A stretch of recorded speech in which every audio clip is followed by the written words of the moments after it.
Hello everyone. Today we will start the topic exceptions to the law of diminishing marginal utility. अब law of margin diminishing marginal utility क्या है, concept हमने पढ़ा है, एक बार उसको रिवाइज करते हैं.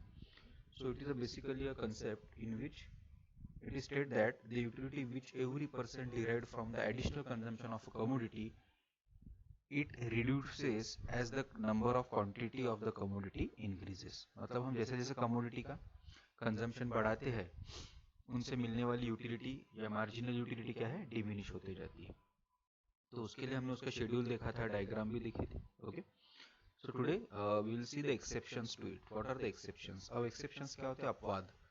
अब ये लॉ का कुछ अपवाद है. मतलब जो लॉ का स्टेटमेंट था कि as the commodity is consume the additional utility और marginal utility which is received that is going to be diminish.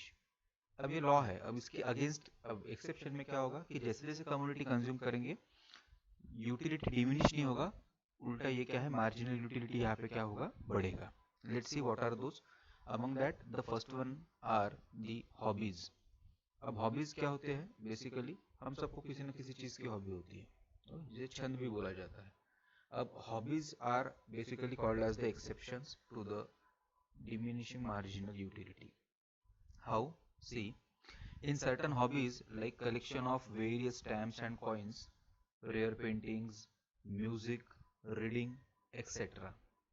अब ये कुछ हॉबीज के नाम यहाँ पे दिए गए. जैसे कुछ कुछ लोगों को क्या होता है कि मैच बॉक्सेस के कवर हो गए या अलग अलग स्टैम्प्स होते हैं, ये कलेक्ट करने की हॉबी होती है. अलग अलग कंट्रीज के कॉइन्स कलेक्ट करने की हॉबी होती है. अलग अलग पेंटिंग्स, म्यूजिक, रीडिंग्स एक्सेट्रा पढ़ने की हॉबी होती है. The law does not hold true because every additional increase in the stock gives more pleasure. अब यहाँ पे लॉ क्या है, ट्रू साबित नहीं होता है, क्योंकि जैसे जैसे कमोडिटी कंज्यूम करते जाते हैं या जैसे जैसे एडिशनल कोई नई चीज मिलती है उस पर्सन का एंथुजियाज्म नई चीजों के प्रति और बढ़ते जाता है. और नई चीज उसको क्या है, और ज्यादा प्लेजर मतलब खुशी देती है या आनंद देती है. This increases marginal utility. इसलिए यहाँ पे क्या हो रहा है, जैसे जैसे नई चीज मिलेंगी उसको उसकी मार्जिनल यूटिलिटी क्या हो जाएंगी, बढ़ जाएगी. However this violets the assumption of homogeneity and continuity. इस वजह से यहाँ पे जो अजम्पशंस है हमने प्रीवियसली देखे थे, होमोजेनिटी मतलब एक जैसापन और कंटिन्यूटी मतलब सातत्यता, ये दोनों को यहाँ पे क्या हो रहा है, मतलब ये अजम्पशंस को निगलेक्ट किया जा रहा है या इसको वायलेट कर रही है, अवॉइड कर रही है. इसके बाद का जो एक्सेप्शन है वो है माइजर. अब माइजर क्या होता है? एक पर्सन होता है जिसे कंजूस भी कहा जाता है. अब कंजूस के बारे में अगर देखा जाए तो see, in case of a miser every additional rupee gives him more and more satisfaction. जो कंजूस लोग होते हैं उनको जितना पैसा मिले नया उतना उनका सेटिस्फेक्शन क्या है, बढ़ते जाता है. या जैसे जैसे पैसा मिलते जाता है वैसे वैसे उनका सेटिस्फेक्शन की लेवल कम नहीं होती है, तो उल्टी बढ़ती जाती है. Marginal utility of money tends to increase with an increase in his stock of money. तो यहाँ पे marginal utility पैसों की जो है वो जैसे जैसे स्टॉक बढ़ रहा है पैसों का वैसे वैसे यहाँ पे इंक्रीज हो रही है. However, this situation ignores the assumption of rationality. यहाँ पे rationality का assumption जो हमने देखा है जिसे तर्क बोला गया है, इसको completely क्या करता है, ये वायलेट करता है या अवॉइड करता है. इसके बाद की कंडीशन है दैट इज एग्जाम्पशन है, दैट इज एडिक्शन. अब एडिक्शन क्या होता है, कुछ लोग कुछ चीज़ों के एडिक्टेड होते हैं, स्मोकिंग, ड्रिंकिंग. ओके, सो वो जैसे जैसे चीज़ों को कंज्यूम करते हैं उनका मार्जिनल यूटिलिटी डिक्रीज नहीं होता है, उल्टा बढ़ते जाता है. See, it is observe that in case of drunkards मतलब जो शराब पीने वाले लोग हैं, that the level of intoxication increases. Intoxication मतलब जो नशा उन्हें मिल रहा है ये बढ़ते जाता है with every additional unit of liquor consume. और जैसे जैसे शराब की क्वांटिटी बढ़ाते हैं या ज़्यादा शराब कंज्यूम करते हैं उनसे उनकी जो नशा है वो नशा बढ़ता है और automatically it causes to the increase in the marginal utility. So marginal utility received by drunkards में इंक्रीज. इसलिए जो ड्रंकर्ड्स है वो जैसे जैसे शराब पियेंगे वैसे वैसे उनका एमयू क्या बढ़ेगा, बढ़ेगा. Actually it is only an illusion. अब इसको एक एग्जांपल के तौर पे देखा गया है. This condition is similar to almost all the addictions. ये सिर्फ शराब के लिए ही नहीं, तो हर तरीके के एडिक्शन के लिए। It can be smoking, okay, कुछ लोग टोबैको कंज्यूम करते हैं, okay. However this violets the assumption of rationality. यहाँ पे भी क्या है, रैशनैलिटी मतलब तर्क क्या है, बदलता है, क्योंकि ये जो चीज़ें होती है ये पर्सन टू पर्सन वेरी करती है। इसके बाद का है that is power. It can be a political power और everything. See, this is an exception to the law because when a person acquires power, जैसे किसी पर्सन के पास में क्या है, पावर, अधिकार बढ़ जाते हैं, his lust of power increases, उसका पावर की जो चाहत होती है या उसकी पावर की जो इच्छाएं होती है वो क्या हो जाती है, बढ़ जाती है। जैसे अगर कोई पर्सन, एक पर्टिकुलर पॉलिटिशियन अगर है, अगर वो लोकल लेवल पे अगर ये काम करता है, तो उसको लगता है कि वो डिस्ट्रिक्ट लेवल पे काम करे, डिस्ट्रिक्ट लेवल पे काम करता है तो उसे लगता है कि उसके बाद में वो स्टेट लेवल पे, फिर नेशनल लेवल पे, ओके। सो ये जो डिजायर फॉर पावर है ये बढ़ते जाती है।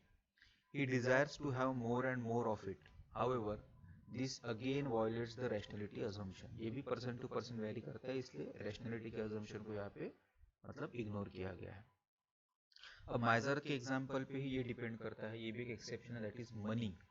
अब पैसा क्या है, okay, it is also exception to the DMU, क्योंकि जितना पैसा लोगों के पास में बढ़ेगा उनकी वांट्स कभी भी सेटिस्फाइड नहीं होंगी, और नया मिलने वाला पैसा उनको क्या है, एडिशनल मार्जिनल यूटिलिटी देगा। This says that the MU of money, marginal utility of money, never becomes zero. मतलब पैसा कभी किसी पर्सन को सेटिस्फेक्शन नहीं देगा, ऐसी सिचुएशन हो ही नहीं सकती। तो the MU of money never becomes zero, इसको ध्यान में रखना। इस स्टेटमेंट के ऊपर एमसीक्यू भी आ सकता है, दैट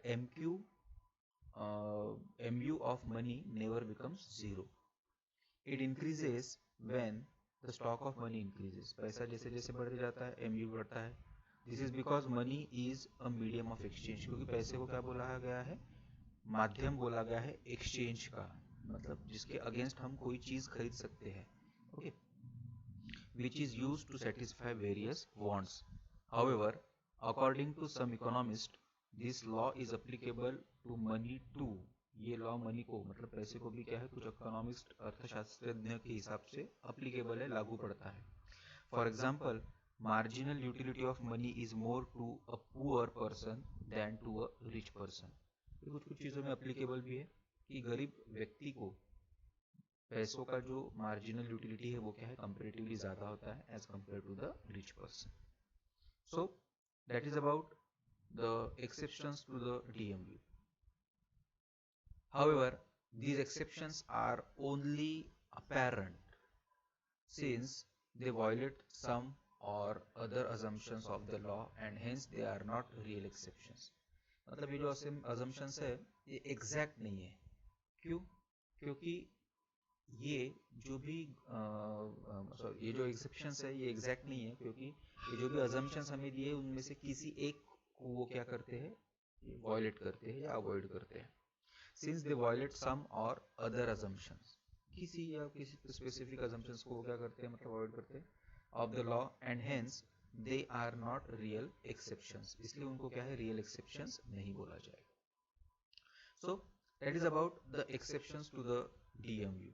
अब ये क्या थे, हमारे डीएमयू के एक्सेप्शंस थे। Now we will see the criticism of the law. अब हर लॉ को कुछ न कुछ क्रिटिसाइज किया जाता है, क्योंकि these laws are made by some economist, और कुछ इकोनॉमिस्ट ऐसे होते हैं जो उनके फेवर की बातें करते हैं, कुछ उनके अगेंस्ट की बातें करते हैं। सो we'll see the concept what exactly is the criticism of the law, okay.